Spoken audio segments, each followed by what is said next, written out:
All right, good morning, everyone. So, we're going to continue our conversations about harmonic oscillators, and by first looking at what's called a damped harmonic oscillator.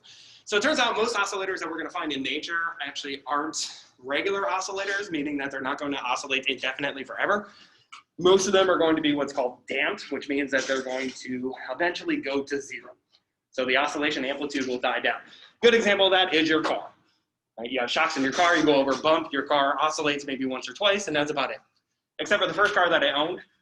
First car I owned, I spent $250 on that car. It was a Plymouth Horizon. If anybody knows what that is, it's basically a box on wheels. It was great. It had an AM radio in it, so all I could do was listen to Christmas tunes the entire time. That thing had no shocks in it. I'd go over a bump and the thing would oscillate for basically like half hour. It was fun when you had a cop car behind you because you're trying to get it to stop oscillating, because I'm from upstate New York. And you have to get your car inspected every year. And having non-shocks in your car is absolute violation of inspection. So I got a lot of tickets in my car, mostly from bad inspections and things like that. But anyways, but most oscillators are going to be damped. And the reason for that is even if I took a spring mass system and I let it oscillate in this room, it's going to eventually go to zero because it's in a fluid. Right? So even in here, as it's moving around, it's hitting the air molecules. The air molecules are putting conservation of momentum onto it, causing it to eventually slow down and stop. So we're going to talk a little bit about these damped oscillators. So what we're going to say is that there's a damping force. So we're going to write this as F damp, which is equal to minus B times some velocity. Okay. Minus sign just means it's going to be damped in the opposite direction at which it is moving. And we're going to say it's proportional to the velocity, not the velocity squared. So remember last semester we talked about drag forces. This is basically a drag force. But we looked at the drag force, which was quadratic in the velocity. This one we're going to look at the linear, just make it a little bit easier. So here, what this means then is that the net force, which is going to act on our oscillator, so here's going to be our oscillator. This thing, say, is moving in this direction with velocity v. So this thing is going to have a spring force pulling in this direction. It is also going to have the drag force, or the damping force, acting in this direction. So from here, we can then say that what? The sum of the forces acting on our oscillator is equal to the mass times the acceleration.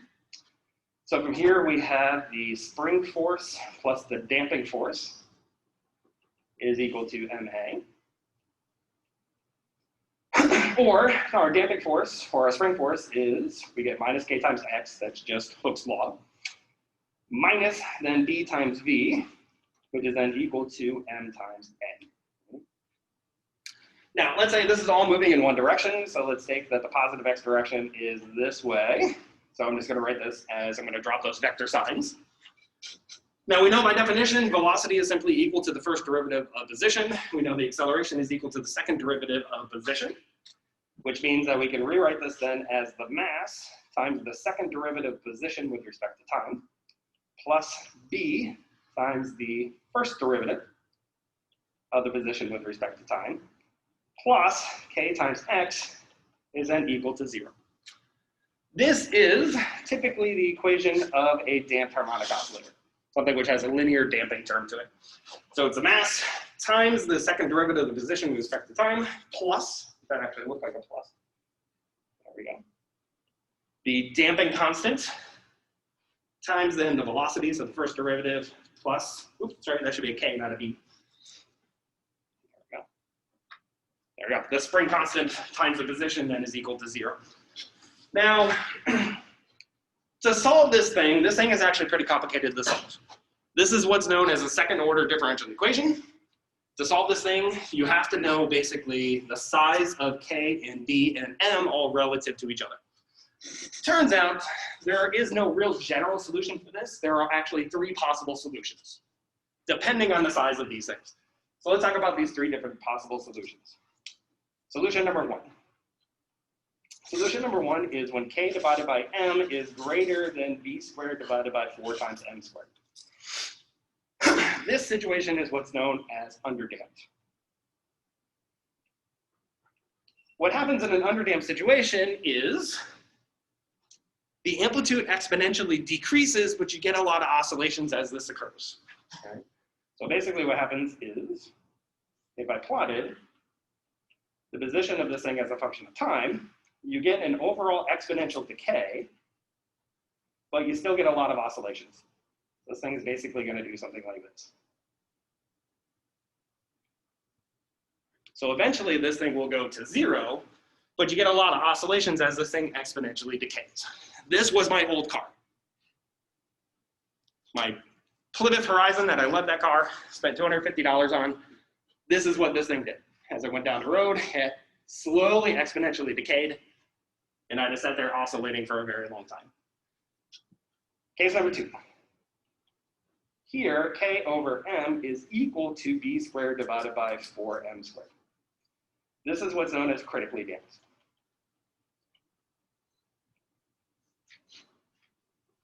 In a critically damped situation, what happens is it is only exponentially decaying. So if I plotted this as a function of time, here this thing would only be exponentially decaying. That's it, no oscillations. So this one has 0 oscillations.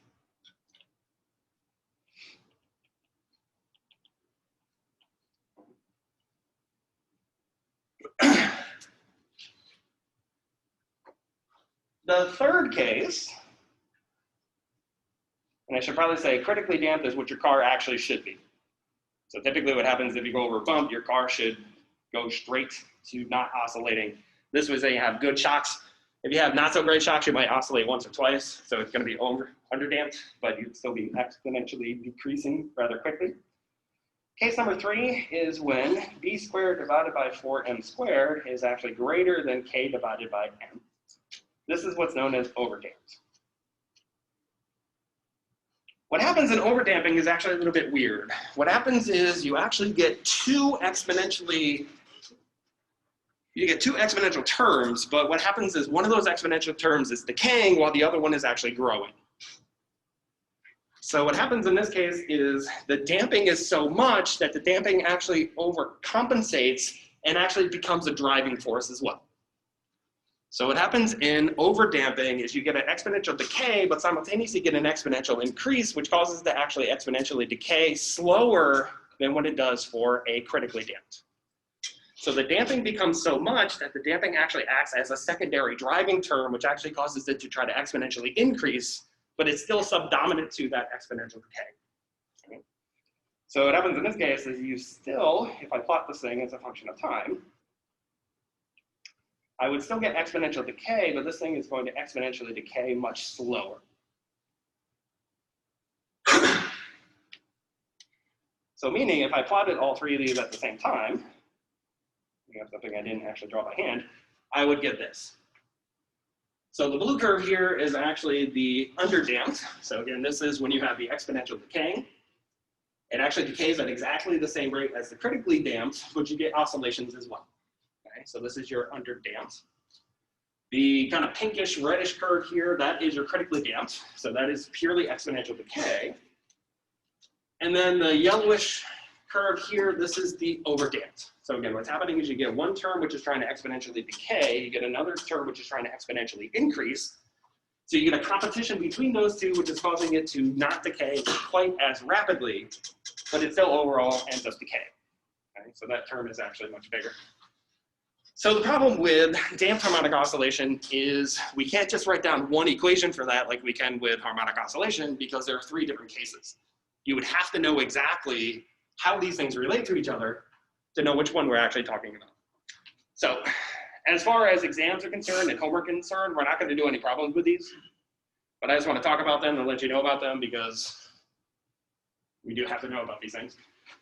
So, but what is true about all of these different scenarios, regardless of which one we're looking at, is what happens is that the position as a function of time is proportional to the amplitude times e to the minus some factor times t.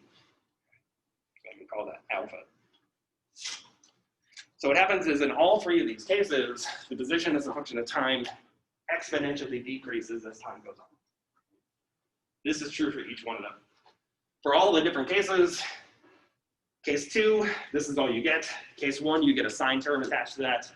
Case 3, you get another exponential term assigned to that, which is a growing exponential. But so as I said, so it's a little bit more complicated. You have to know how these things actually relate to each other. You have to know about the more particulars about it. We don't just have one equation that we can actually write down.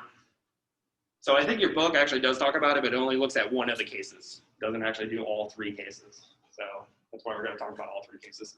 But again, as far as the homework is concerned and the tests are concerned, this will never show up. But this is something we are going to see again in the future. We're going to see damped harmonic oscillation. So if you don't understand it now, when we see that, we're going to talk about it again. And you're definitely going to see it in your engineering classes in the future as well. And so I just want to bring it up, just kind of talk about it. But that's as much I'm going to talk about it. What's up, Nathaniel? Is that negative That's negative alpha. Oh, Alpha, yeah. Alpha, I'm not going to worry too much about alpha, but you'll see it again in the future. But yeah, so this is alpha. So this is what's known as the decay factor for your future references. So that's about it. So this is damped harmonic oscillation. So again, damped harmonic oscillators are something that you see more prevalent in reality as opposed to an actual simple harmonic oscillator. So that's about it. So good. So the next thing we want to talk about is pendulums. So pendulums are another type of harmonic oscillation.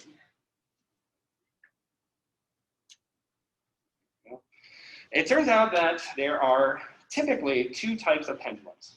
The first type is what's known as a simple pendulum. And the second type is what's known as a physical pendulum. So what's the difference? Well, a simple pendulum is something like this. After I get my string all untangled, there we go. So typically what a simple pendulum is, do it over here, is you have a mass and a massless string. That's it. This is a simple pendulum. So if I pull this thing away from its equilibrium position, which is vertical, this thing is going to go simple harmonic oscillation. This is a simple pendulum. So a simple pendulum is a massless string attached to a mass. So if I draw that, I get a massless string of some length. Let's call that length L with a mass M at the end of it. This is my simple pendulum. A physical pendulum is anything which is created from a rigid body. This is a pendulum consisting of a rigid body. Everybody remember what a rigid body is? So a rigid body is anything that does not deform under rotations. So this pen, for example, is a rigid body. As I rotate this guy around, it does not deform. So a rigid body is an object that does not deform under rotation. That is a rigid body. So what's a pendulum with a rigid body? Well, that would be something like this. So I take this bucket, displace this guy to the side. This also will undergo simple harmonic oscillation. Okay, this is a physical pendulum. If I took my pen, I swing that guy. If I took the spray bottle, go ahead and take this guy.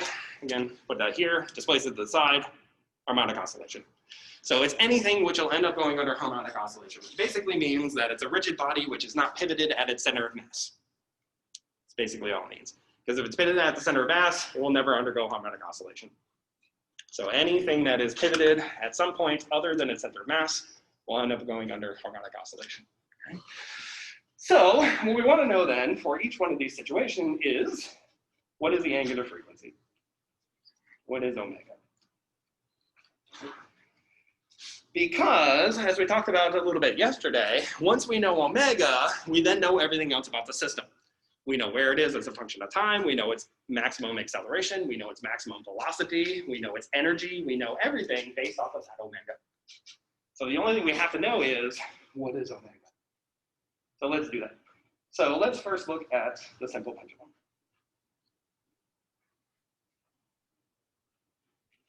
So for the simple pendulum, let's redraw it. So I have a string with a length L and a mass of mass M. So let's think about the forces that we have acting on this thing. Well, this thing has a mass to it. So we know it has to have a weight. So we got mg in this direction. And there's a string, so we know there has to be a tension. So we got tension acting in this direction.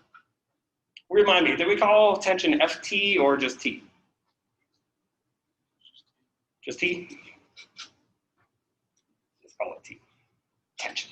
Good. So what's going to happen then is this thing is displaced from its equilibrium. So this is the equilibrium line, which means this thing is displaced at an angle of theta, away from equilibrium. So this thing is going to harmonically oscillate. So it's going to harmonically oscillate along this line, swinging back and forth. Right? Which means the reason that this thing is going to oscillate is because of its torque. So let's talk about torque.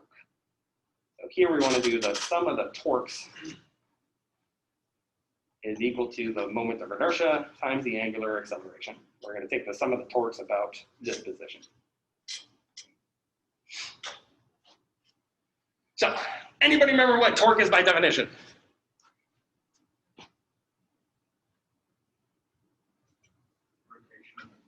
Rotational force, very good. So this is our rotational force. What we know is that torque is equal to R cross F. Okay. So good, which means that the magnitude of the torque is equal to the distance times the force times sine of the angle between the two. Or that is a different angle phi for now.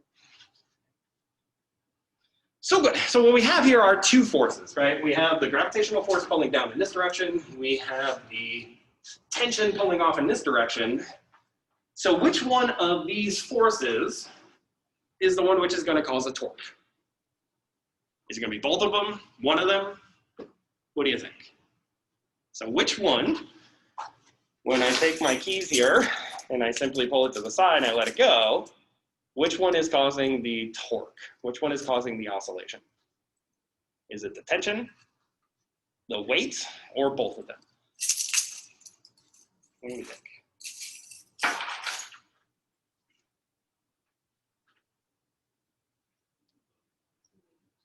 Was that done? Oh, you didn't say, okay.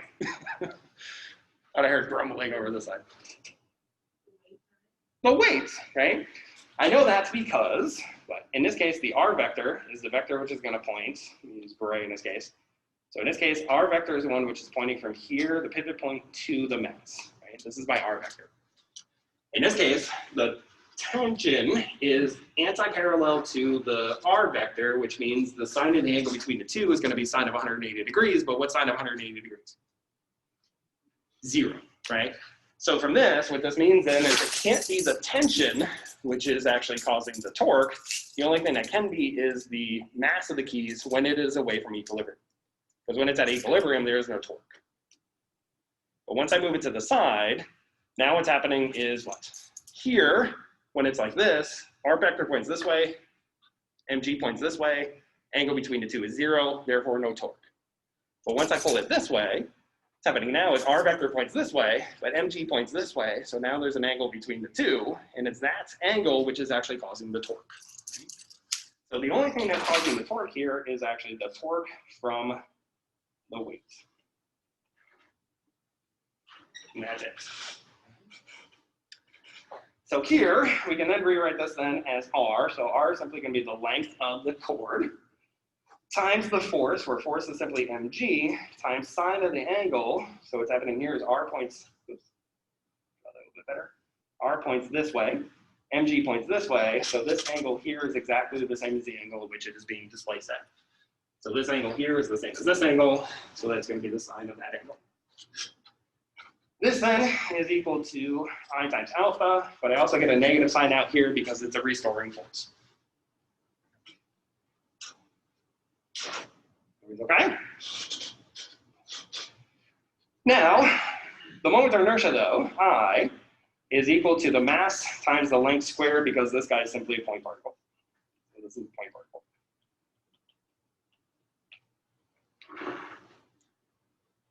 So point particles, moment of inertia is the mass times the distance it is away from the pivot point squared. Here, it's the distance of the length of the string. So let's plug that in here. So I get a minus L times mg times sine of the angle is then equal to m times L squared times alpha. So the m's are going to cancel. 1L is going to cancel. So finally, what I'm left with then is that alpha is then equal to minus g divided by L times sine of the angle.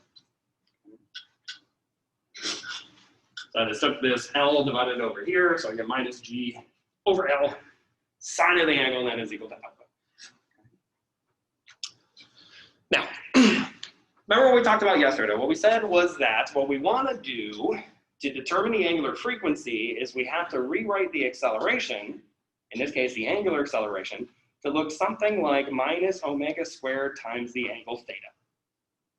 Whatever then shows up in front of the angle theta is the angular frequency squared by definition. And this is how we determine what is that angular frequency. Now here it's a little bit more complicated because here I have a sine of the angle instead of the angle itself. So from here, what we're gonna have to do is do a small angle approximation. So what we're gonna say is that we're not gonna pull this thing out like this and let it oscillate. Because actually what happens in there is we get a chaotic system, which we don't wanna look at. So instead we're gonna bring in only a small angle and then let it oscillate. So here, we're going to assume that we have a small angle. So we're going to say that theta then is much, much less than pi over 2. And then we're going to go ahead and do a Taylor series expansion on the sine. So how many have taken calc 2 yet? Great, so you know Taylor series expansions. We're going to use these a lot. So remember that the Taylor series expansion for sine, for a small angle, is that sine of theta is approximately simply equal to theta. So this is our Taylor series expansion we're going to use. Now, for those of you who have not taken calc 2 yet, go ahead and use your calculator, put it in gradient mode, and go ahead and try this. So for example, if you do sine of 0.1, the answer is basically 0.1. If you do sine of 0.01, the answer is 0.01, and et cetera. Okay? So as long as you're dealing with a small angle, something much, much less than pi over 2, sine of the angle is roughly the same thing as the angle. So as long as we do a Taylor series expansion, this becomes minus g over L times theta is then equal to alpha. Now, from here, all we then have to do is what? Match this expression then with this expression. So as we talked about yesterday, whatever shows up in front of theta, but after the negative, is the angular frequency squared by definition. So for the simple pendulum, what that means then is that g divided by L is the angular frequency squared by definition. So as long as this thing looks like this thing, we simply read off whatever's in front of theta, and that is the angular frequency squared. So for our simple pendulum, what is true then is that omega is equal to the square root of g divided by L. So this is the angular frequency for a simple pendulum.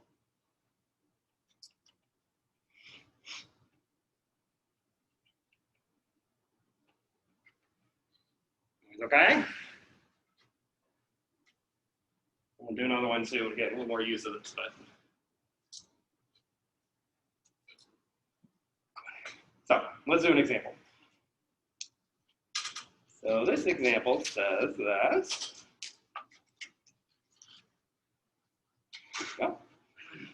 a geophysicist using a small pendulum of length 0.171 meters counts 72 complete swings in 60 seconds. So from here, he wants to determine what is the acceleration due to gravity within his line. What's up, Dylan? Does it say that it's a simple pendulum? Well, here, because it's just a string with a mass on it, we're assuming it's a simple pendulum. Yeah. Because otherwise, I'd have to tell you what the shape of the object was and things like that when we talk about a physical pendulum. So yeah, so here he's just taking a string, which is 0.171 meters, puts a mass on here, which doesn't matter, and then he simply pulls it to the side, lets it oscillate. What he counts is this thing oscillates 72 times in 60 seconds. So from there, we can determine what is the acceleration due to gravity within his line. So good. So how would we do that? How would we do that? So let's talk about what we know again. What we know is that the period is related to the angular frequency by 2 pi. And so we know the period is equal to 2 pi divided by the angular frequency. What we know is this is a simple pendulum, so we now know the angular frequency is given by here. So this is the same thing as 2 pi times the square root of L divided by G. So from here, we know that it goes 72 times in 60 seconds, which means what's the period? So if it swings 72 times in 60 seconds, what's the period?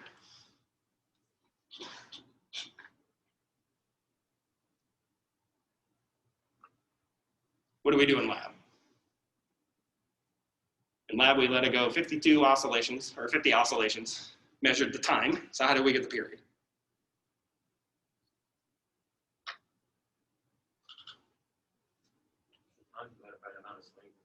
Good. So we just took the time divided by the number of oscillations. So what that means is since this thing has a time of 60 seconds, we then know that the period is simply equal to 60 seconds divided by the 72 oscillations. Right? This is our period. So here, we know the period. We know the length of the string. We know 2 pi. The only thing we don't know is g. So from here, we can just simply solve for g.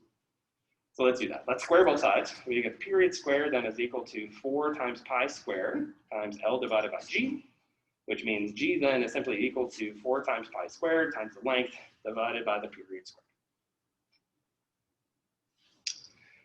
Plug in our numbers. We then find that this works out to be 9.73 meters per second squared.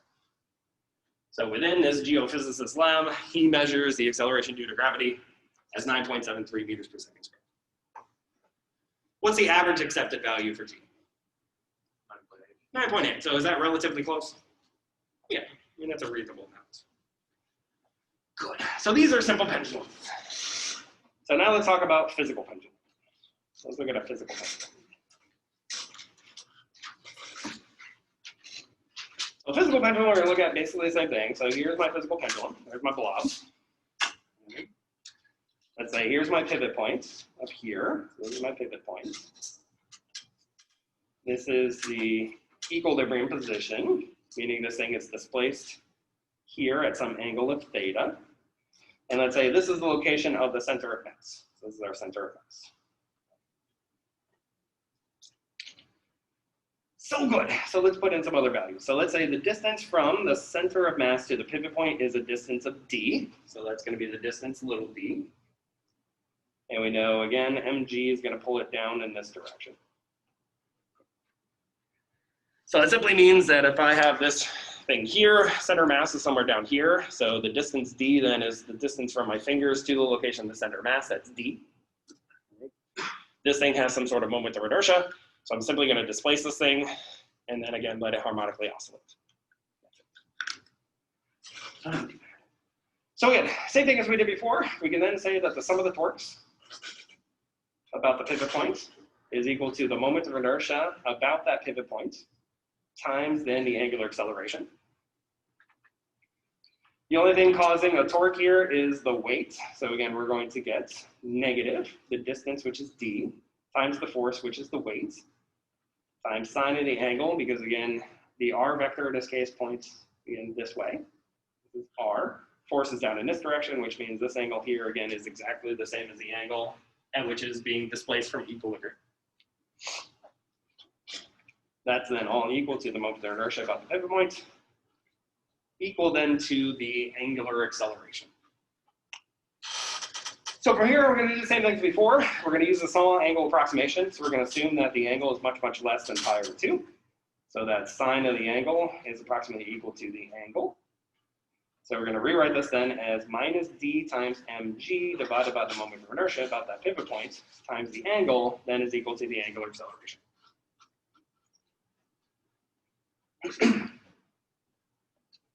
Now, same thing we just did. All we're going to do is we're going to say, we're going to identify this as minus omega squared times theta is equal to alpha. And then we're simply going to read off what is omega squared. So if I compare this to this, we can see then that omega squared is then going to be mg times d divided by the moment of inertia. So from here, this then tells us that the angular frequency for the physical pendulum is the square root of m times g times d divided by the moment of inertia about that pivot point. So this is our angular frequency for a physical pendulum.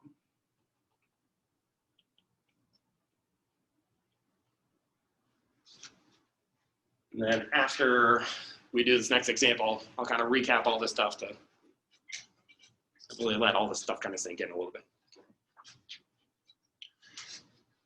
So good.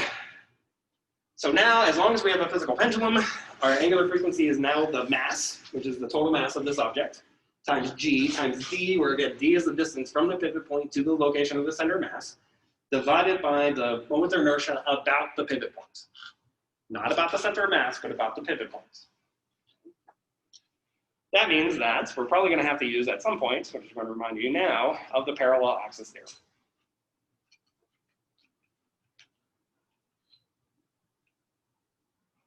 Remember, the parallel axis theorem says that if I have an object, so here's my object, and let's say I want to rotate it about this point, I'm going to call that point P, and this is the location of the center of mass. Then this distance here, let's call that D. Then the moment of inertia about the pivot point P is then equal to the moment of inertia about the center of mass plus the mass of the object times that distance squared. This is the parallel axis theorem.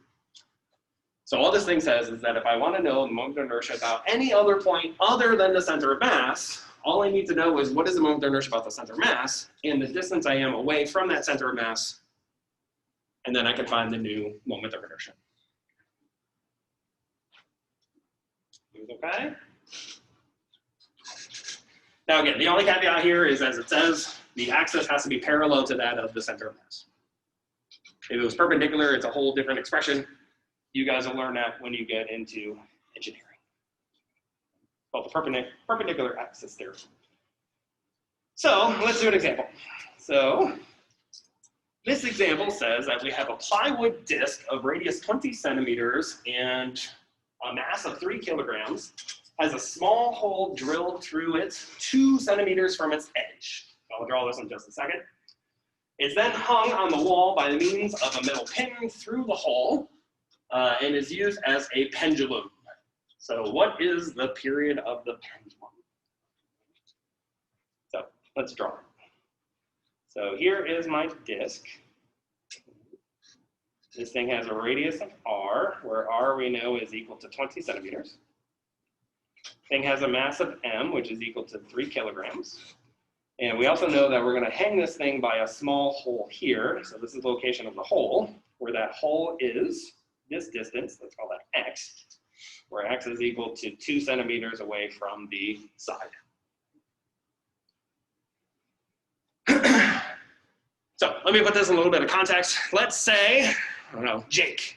Jake buys a bar. Okay, Jake's gonna run his bar. He decides to hang a sign outside of his bar that says Jake's Place. Okay? So this is Jake's bar. So Jake's Place.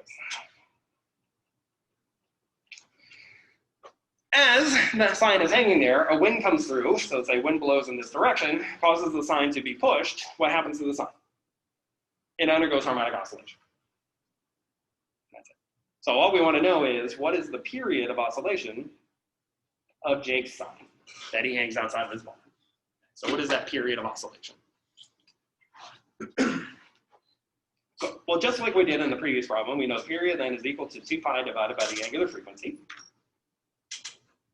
Here we know the angular frequency. This is a physical pendulum because it is a rigid body. So that means in this case, the angular frequency is equal to the square root of the mass times g times d. We'll quantify what d is here in a second. Divided by the moment of inertia about the pivot point. So this is going to become 2 pi times the square root of the moment of inertia of the pivot point divided by mgd.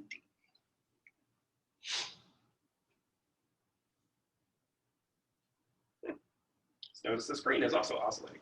Harmonic oscillation. Nice. Okay. Good time for it to do. Everybody's okay? Good. So now let's talk about some things. So first of all, this is the distance d. So again, d is the distance from the pivot point to the location of the center of mass, which means d in this case is simply going to be the radius minus that distance of x. So here we see that d is equal to r minus x. Good. What else? The moment of inertia about the pivot point. Well, the moment of inertia about the pivot point is then equal to the moment of inertia about the center of mass plus m times that distance d. So this is going to be r minus x quantity squared. Now, we're told in the problem that this is a solid cylinder. It's a solid disk. So from here, we would look up the moment of inertia about the center of mass. We'd find that the moment of inertia of a solid cylinder is equal to the mass times the radius squared times a half. And then let's finish off the rest, so plus m minus rx squared. So this is then the moment of inertia about the center of mass for this solid cylinder. So good, let's put everything together. So finally what we can say then is that the period is going to be equal to 2 pi times the square root of. So notice what's going to happen here is I have an m in the bottom from here, but I also have an m here and I have an m here, which means that all the m's are going to cancel. So I don't actually care what the mass of this thing is. So the mass is actually completely irrelevant. So this is going to be equal to the radius squared divided by 2 plus the radius minus x squared divided by g times the distance, which is r minus x. Okay? So this is going to be what? 0.2 squared divided by 2 plus 0.18 squared divided by 9.8 times 0.18. Plug in my numbers, what I find is that my period then works out to be 1.08 seconds.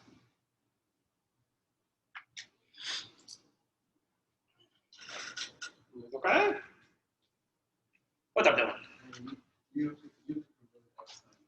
Correct. Yeah. Otherwise, it won't give me seconds. And the reason for that is because of G. Right? Because G has units of 9.8 meters per second squared. Unless I limit these in centimeters, but then I write this as 980 centimeters per second squared. So one of these two just has to be converted. Whichever one that you want to convert is up to you. But yeah, I just have to make sure those two units cancel each other. It's okay? So this is simple harmonic oscillation. So let's kind of recap everything. So let's do a recap of everything. So our quick recap of everything is that, first of all, the acceleration is equal to minus the angular frequency squared times the position. This is always true. The maximum acceleration that this thing can have is equal to the angular frequency squared times the amplitude. The maximum velocity this thing can have is then equal to the angular frequency times the amplitude. The total energy is then equal to 1/2 the mass times the maximum velocity squared. Or equal to the maximum potential energy. I'm going to write this as U max for now. But the total energy is also equal to 1/2 the mass times the velocity squared plus the potential energy. The position as a function of time is equal to the amplitude times cosine of omega t plus the phase factor. The velocity as a function of time is then equal to minus the angular frequency times the amplitude times sine of omega t plus b. We also know that 2 pi times the frequency is equal to the angular frequency, and that the period is equal to 2 pi divided by the angular frequency. Okay. Now, the reason I'm writing it this way is because notice, all of these expressions we just wrote down are true for any type of harmonic oscillator. All three of those examples that we looked at, the spring mass system, the simple pendulum, and the physical pendulum, these expressions satisfy all of them.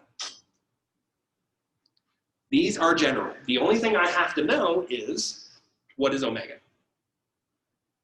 Once I know omega, based off of which type of physical situation I'm looking at, is it a physical pendulum, is it a simple pendulum, or is it a spring mass system, all of these expressions then are satisfied once I know what omega. Now, what is different though is U. For the spring mass system, U then is equal to 1/2 kx squared. For the simple pendulum, what type of potential energy do I have now?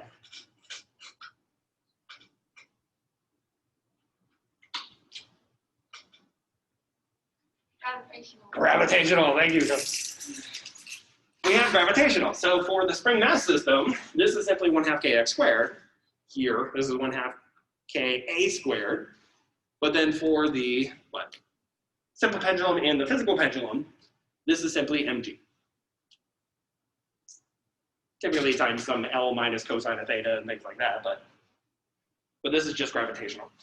So the point of all this is that all of these things are the same regardless of what type of those physical situations that I'm looking at, and any other physical situation that I'm looking at. Even if it wasn't a spring mass system, and if it wasn't a simple pendulum, and if it wasn't a physical pendulum, it's something else, which is going to be today's group assignment. You can then find the angular frequency by simply writing out the sum of the forces. The sum of the forces equal to mass times the acceleration. Find the acceleration. Whatever shows up in front of that x is the angular frequency squared by definition. Once you have omega, all of these things then are the same. These are general. What is specific then? So our specific things that we now know is that for a spring mass system, we then have that omega is equal to the square root of k divided by m, and we know that u is equal to 1/2 kx squared. For a simple pendulum, we have omega then is equal to the square root of g over L. For a physical pendulum, we have omega is equal to the square root of mgd over the moment of inertia. So again, the beautiful part about harmonic oscillation is the only thing we need to know is omega. Everything else is the same. Nothing changes. The only thing we need to know is what type of situation is it and what is omega. Once we know those things, we know everything else. Everything else is the same. Everyone's okay? Not too bad. So let's then work on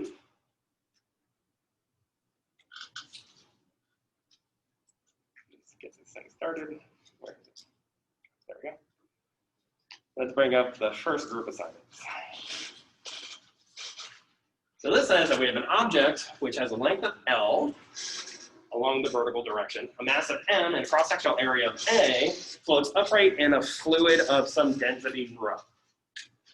So imagine this thing is a boat.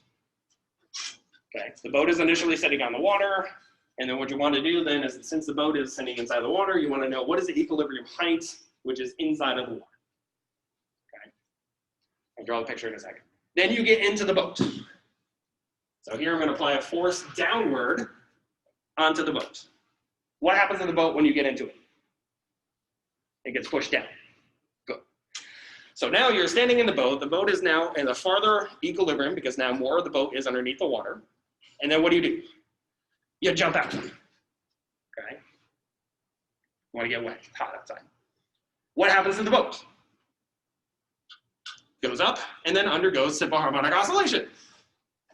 So what we want to know then is, what is a harmonic oscillation? What is the period of oscillation at which that boat is going to oscillate at? That's what this question is doing. So this has you going through basically all the parts. First part is to find the initial equilibrium position. Then you apply a force to it, find the new equilibrium position. Last part is you take away that force, causing it to accelerate upward, which then causes it to undergo harmonic oscillation. From here, you want to find these different things. So let's kind of draw some pictures. Let's talk about each individual part. So group assignment A, here's your picture. So here's my object. This thing is floating in a fluid, and initially this thing is going to be here. So here what we're told is that this has a length side of L, this has a cross-sectional area of A, this thing has a density, the fluid has a density of rho. I've rewritten everything in terms of the density of the object. Okay. Make it a little easier for you. So from here, what you're looking for is this distance here, which we're calling h. This is the amount of the object which is initially in the fluid, meaning that the rest of it is above the fluid. So just to remind you, remember buoyant force, by definition, is equal to the density of the fluid times the volume of the fluid, which is being displaced, times the acceleration due to gravity. So So remember here, the fluid which is being displaced is this fluid here, which is the amount of the object which is actually inside of the fluid. So for this part, this is going to be equal to rho times then H times the cross-sectional area A times G. Okay, this is your buoyant force. So here, if you draw your free body diagram, what you have is you have mg downward. You then have your buoyant force upward. Those are the only two forces. Okay? Now look at part B. Part B is now saying we're taking that same object. So again, here's my object. Keeping it within inside of the same fluid, except now I'm going to apply a force downward. So what's happening now is I still have mg downward. I still have my buoyant force upward, except now I'm going to apply a force F downward. So here's my force F. So the only thing that's going to happen now is that this distance here, instead of being h, this is going to be h prime, which is equal to h plus x.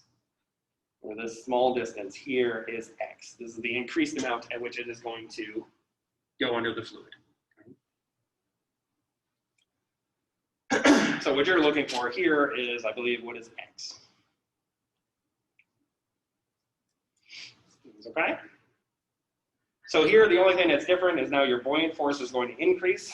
So what happens now is your buoyant force then is going to become the density times h prime times a times g, instead of just h. Because now it's a full distance of h prime underneath. Is okay? Part C. Same exact picture. Here's my object. My fluid is still here, so it's still a total distance of what? H prime under, which means it's still x here. But the only difference is now is we still have our buoyant force upward. We still have mg downward, but we're taking away that force. So that force that was pushing downward is now gone, which means that this object then is simply going to accelerate upward.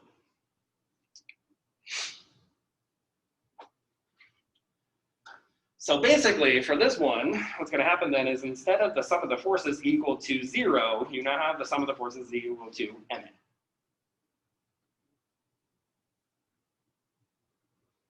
So basically, from here, you're going to use the result from part A, and then what you're going to solve is by using this. Eventually, what you want to get is that A is then equal to negative something times x. This is what you're looking for. This something, which is in front of x, is again the angular frequency squared by definition. Okay. Once you go through the sum of the forces, you isolate the acceleration, you get this proportional to x, you then get this angular frequency of omega squared. From there, you can then solve for the period. The period then is simply equal to 2 pi divided by omega. That's it. Seems okay? So, a little bit harder for you guys to talk to each other, you're all spread out, but you'll just have to scream at each other. It'll be fun. So, technically we got like 2 minutes, so you can kind of start thinking about it now, I guess. Otherwise, feel free to work on these together. But Dylan, what's up? You go back to B. Go back. Picture? To the question or to part B? Sure. Yeah.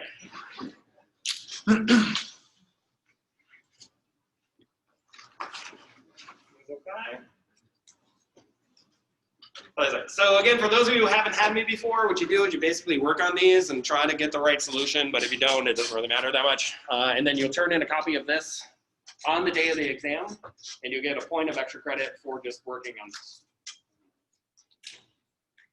Okay? So if there's no more questions, again, I guess we're technically out of time, so then I'll just see everybody tomorrow. So we're done with this chapter. So tomorrow we're going to start the next portion, which is going to be waves. We're going to start moving into waves. Waves? Kind of. You never get away from waves. Hello there. Any questions? No, I'm good. Yeah. Right. 5 today. Yes. Oh no, sir, they're not on Blackboard, but they're on Pearson. Yes. So the mastering in physics, all that good stuff. Is the group, are the group problems on Blackboard? Right They're now? already on Blackboard, yeah. So this Okay. one, so if you didn't actually get down the question, then it's on Blackboard, so you can just, you can look at it there. Okay, awesome. Thank you. You're welcome. All right, I'll see you. Sounds good. What's up?